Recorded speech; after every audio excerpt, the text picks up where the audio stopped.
आप सभी भाई बहनों का आध्यात्मिक ज्ञानात्मक चैनल की संध्या बेला ज्ञान कक्षा में एक बार फिर स्वागत है।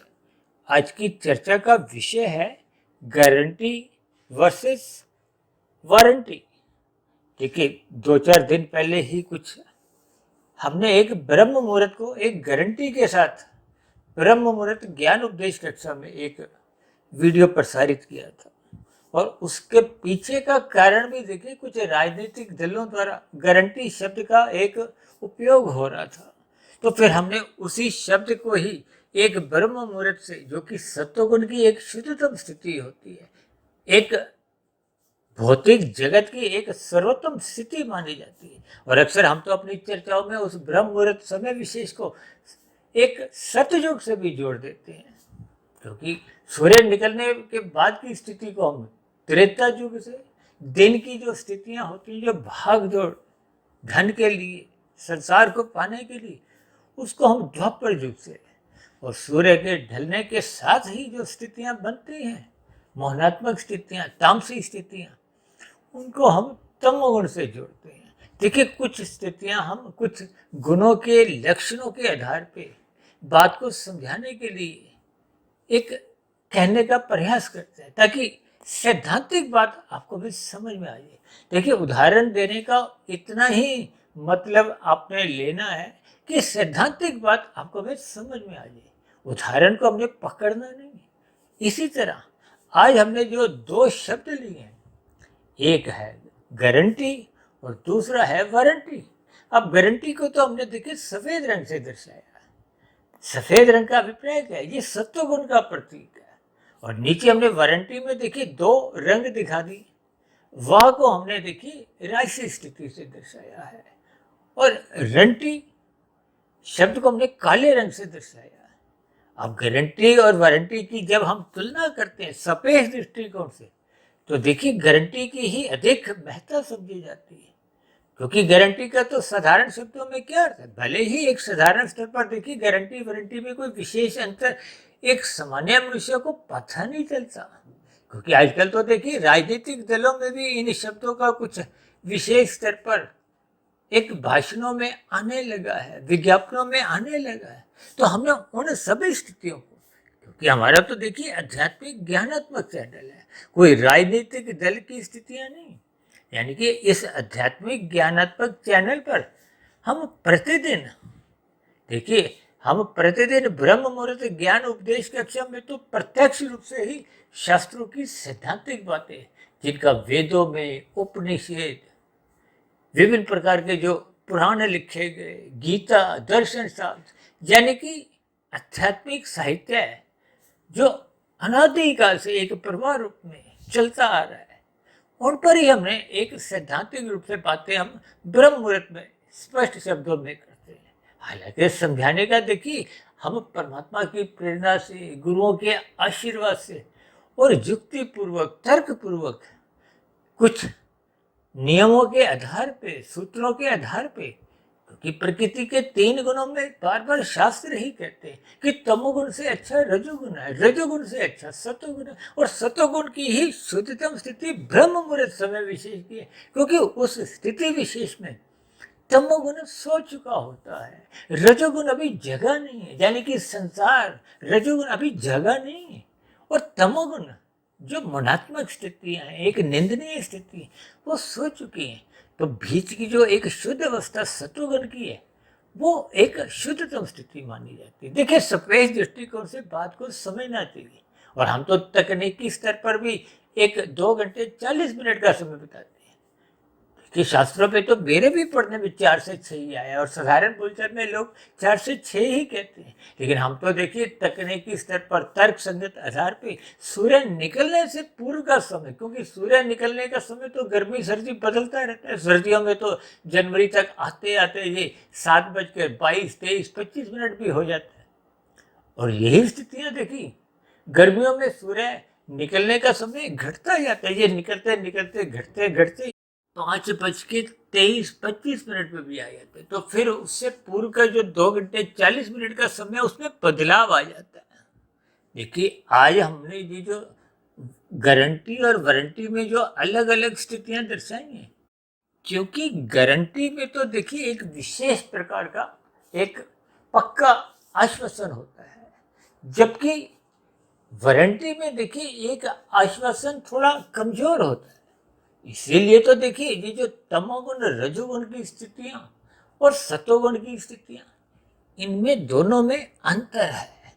जैसे गारंटी और वारंटी में अंतर है, उसी तरह ये राजसी तामसी स्थितियां पास पास हैं। इसलिए इन दोनों शब्द वर्णों को हमने देखी एक वारंटी में ही ले ली है, तभी तो हमने दो रंग दिखा दिए, यानी कि वारंटी में ये एक ही हिस्सा बन चुकी है। जैसे हम बार बार कहते हैं ना, रजोगुण का पड़ोसी कौन है? तमोगुण।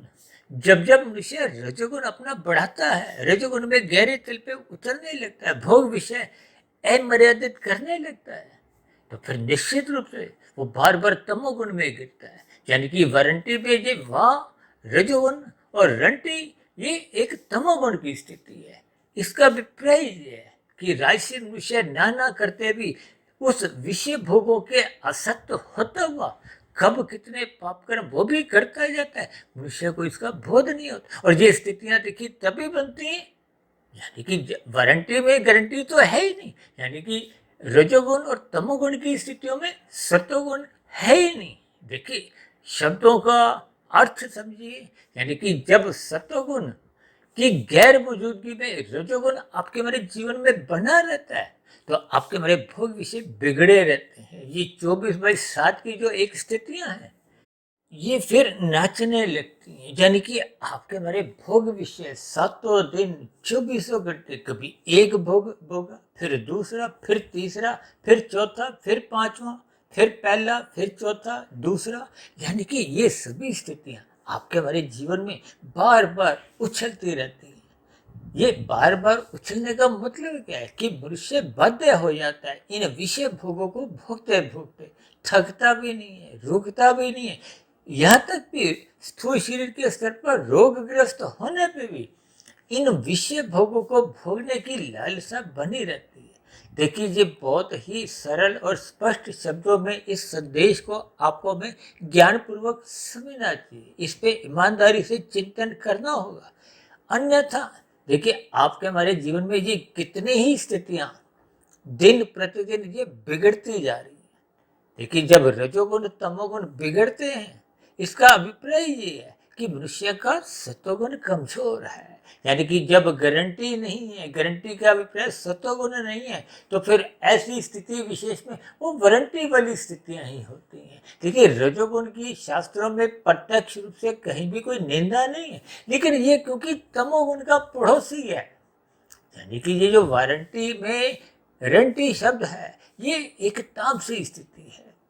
जब जब भोग विषय सत्वगुण की लगाम से मर्यादित नहीं रहते, जिसका उपदेश स्वयं भगवान श्री कृष्ण जी ने गीता में अर्जुन के रथ के 5 घोड़ों की स्थिति यानी कि लगाम को अपने हाथ में रखते हुए यही एक ज्ञान उपदेश दिया है कि रजोगुण को बिगड़ने मत दो, यानी इनको मनमर्जी से जीने मत दो, आवारागर्दी मत करने दो।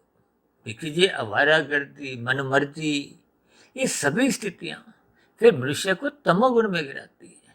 अक्सर आपने समाज में देखा होगा ना, जब जब आपका हमारा रजोगुण बिगड़ने लगता है। देखिए रजोगुण बिगड़ने का अभिप्राय क्या है? देखिए 4 पुरुषार्थ हैं, धर्म अर्थ काम मोक्ष।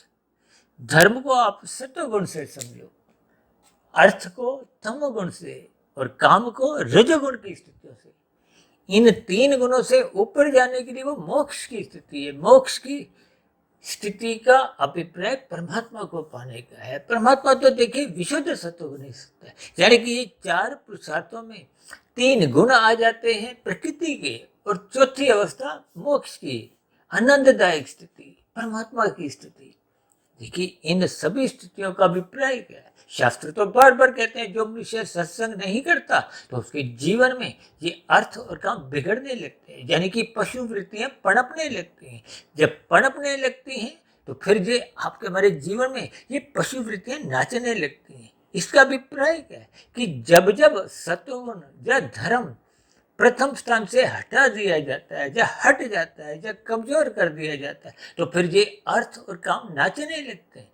देखिए संसार में भी आप देखोगे, जब जब आपके हमारे पास अधिक धन आते हैं, अधिक संसार आता है, संसारी उपलब्धियां इर्द गिर्द घूमने लगती हैं, समाज में मान प्रतिष्ठा बढ़ने लगती है, तो ये सभी स्थितियां मनुष्य का सत्वगुण कमजोर करने लगती है। देखिए ये अक्सर कुछ ऐसी स्थितियां बनती हैं और बढ़ता क्या है, तमोगुण।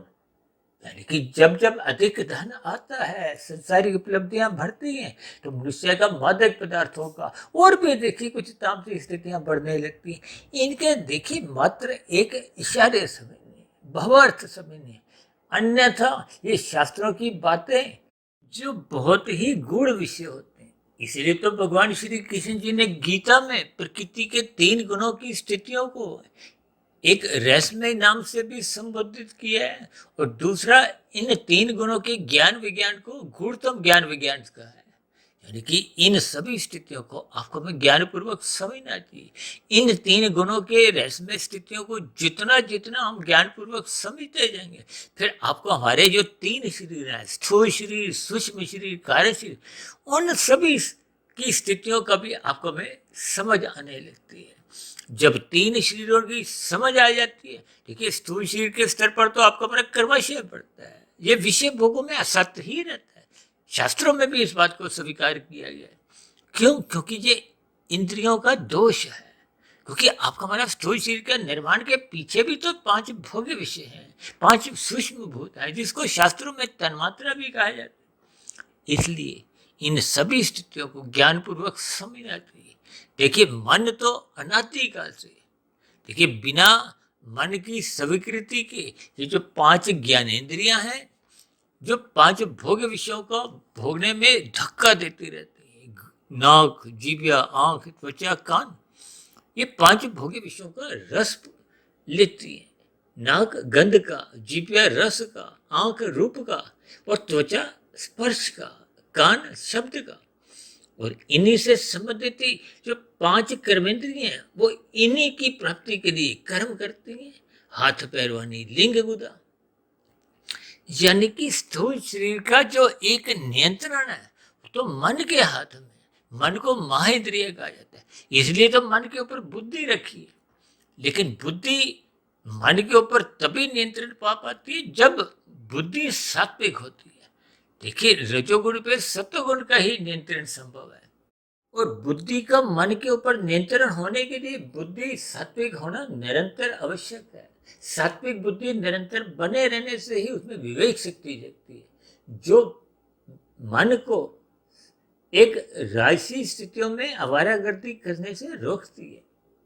अन्यथा यदि सत्संग बुद्धि द्वारा होता ही नहीं है, तो फिर विवेक शक्ति भी नहीं जगती, तो फिर बुद्धि भी राजसी बन जाती है।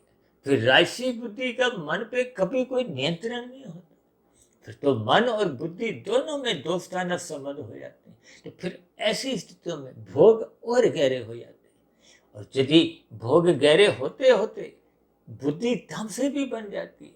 देखिए जब हम बुद्धि द्वारा अनीतिगत कार्य करते हैं, अधिक धन इकट्ठी करो, 2 के 4, 4 के 40, 40 के फिर 4,000, 4 लाख, और ये जो घोटालेबाजी की स्थितियां आप समाज में देखते हो, ये भी इसी तामसी बुद्धि का ही परिणाम है।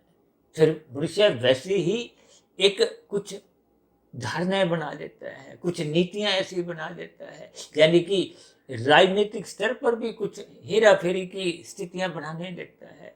इसी तरह जो बड़े बड़े अधिकारीगण सरकारी पदों पे होते हैं, वो भी कुछ ऐसे घोटालेबाजी, कुछ रिश्वत की स्थितियां। देखिए इन शब्दों के आपको क्रमबद्ध तरीके से भावार्थ गुणों के आधार पर समझने कि कैसे कैसे ये गुण आपको में नचाते हैं, यदि मनुष्य सत्संग नहीं करता।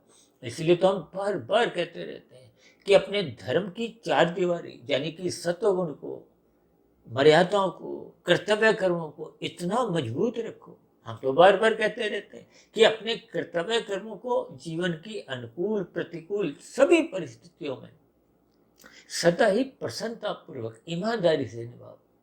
अक्सर हम अपनी चर्चाओं में देखिए बार बार कहते रहते हैं, लाल बत्ती पे रुको, केवल हरी बत्ती पे चलो। देखिए, जब हम अपने कर्तव्य कर्म का पालन करते हैं, लाल बत्ती पे रुके, तभी तो दूसरे के अधिकार की रक्षा होती है। उसकी हरी बत्ती है, वो अपने वाहन को आगे ले जा रहा है। जब वो अपनी लाल बत्ती पे रुकते हैं, तभी तो हम अपने हरी बत्ती पे चलने की स्थिति में होते हैं, यानी कि हमारे अधिकार की रक्षा होती है उनके द्वारा कर्तव्य कर्म निभाने से। तभी तो धर्म चलता है, तभी तो समाज में ये सभी स्थितियां एक सुचारू रूप से चलती है, व्यवस्था सुचारू रूप से चलती है। अन्यथा आप देखोगे कि कभी कभी कुछ मनुष्यों की गलती द्वारा चक्का जाम सा हो जाता है, फिर विभिन्न प्रकार की असुविधाएं होती हैं। इसीलिए तो कहते हैं, लाल बत्ती पे रुको, दूसरों की हरी बत्ती मत खाओ। ये दूसरे का खाना ही देखिए क्या है। देखिए, कर्म फल सिद्धांत के अंतर्गत कर्म पहले करना है, फल बाद में आता है। और यदि आप दूसरे की हरी बत्ती खाते हो, तो इसका अभिप्राय क्या है कि आपने दूसरे का फल खाया है, दूसरे को पीड़ा दी है। ये सभी स्थितियां तो आपको हमारा क्रमशः बिगाड़ती है। यानी कि जब जब हम कर्तव्य पालन से विमुख होते हैं, एक मर्यादाएं तोड़ने लगते हैं, ये सभी स्थितियां कब बनते हैं? जब मनुष्य सत्संग करता नहीं या कमजोर हो जाता है। यानी कि धर्म की चार दीवारी सतत इतनी मजबूत रखो कि ये जो अर्थ और काम है, ये बिगड़े नहीं, ये उस धर्म की चार दीवारी को लांघ ना सके, कूद ना सके। या यूं को कि धर्म की चार दीवारी इतनी मजबूत बनाओ कि वो उसको तोड़ नहीं सके।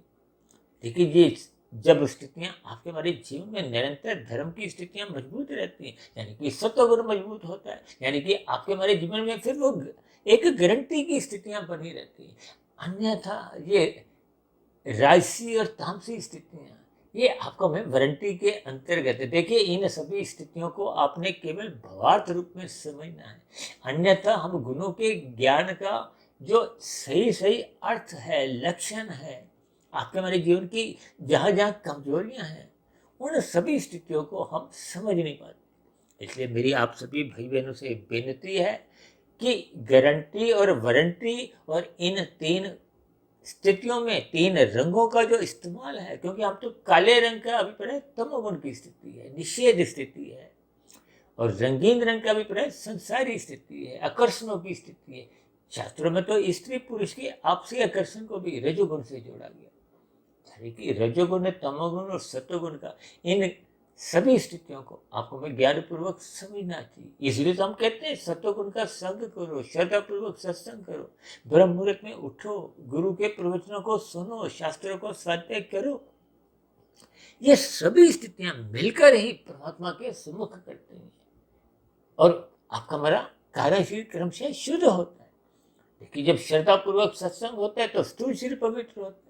जब मन बुद्धि के स्तर पर हम ब्रह्म मुहूर्त में उठकर इस पर चिंतन मनन करते हैं, शोध करते हैं, तो सूक्ष्म शरीर शुद्ध होते होते फिर कारण शरीर में वो शुभ संस्कार बनना आरंभ हो जाते हैं। जब कारण शरीर में शुभ संस्कार बनते जाते हैं, तो फिर वो पहले के जो बुरे संस्कार, जो आपको हमें विषय भोगों में बार बार भोगने का धक्का देते रहते हैं, पाप कर्म करने को बातें करते रहते हैं, वो बुरे संस्कार फिर कमजोर होते होते भागने लगते हैं, समाप्त होने लगते हैं, दग्ध बीज हो जाते हैं। शास्त्रों में दग्ध बीज शब्द है, क्योंकि संस्कार एक बीज है, और बीज जब जल जाता है तो उसमें कोई अंकुरन नहीं होता। अंकुरन का मतलब ही ये है कि मन बुद्धि में फुरने आते हैं, विचार आते हैं, वृत्तियां जगती हैं, और ये मन में विचार वृत्तियां ही ये स्थूल शरीर रूपी यंत्र को, ज्ञानेन्द्रियों को, कर्मेंद्रियों को, यानी कि भोगने में विवश कर देते हैं, कर्म करने में बातें कर देते हैं। इसलिए मेरी आप सभी भाई बहनों से बेनती है, इस गारंटी और वारंटी की स्थितियों को ज्ञानपूर्वक समझें, अपने जीवन में गारंटी को यानी कि सत्वगुण को अधिक से अधिक महत्व दें। और ये जो वारंटी शब्द में हमने रजोगुण और तमोगुण की स्थितियां दर्शाई, कि तमोगुण का संग नींद के रूप में करिए, और रजोगुण का संग अपने जीवन की अवस्थाओं की, स्थूल शरीर की अवस्थाओं की पूर्ति के लिए, परिवार का लालन पालन के लिए आवश्यक रूप से करते रहिए। ये सभी स्थितियां आपका हमारा सत्वगुण मजबूत करती हैं, और मजबूत सत्वगुण होने से फिर परमात्मा को पाने की एक जिज्ञासा उत्पन्न होती है, साधना आरंभ होती है। तो फिर मनुष्य कर्म योग, ज्ञान योग, भक्ति योग की स्थितियों में स्थित हो जाता है।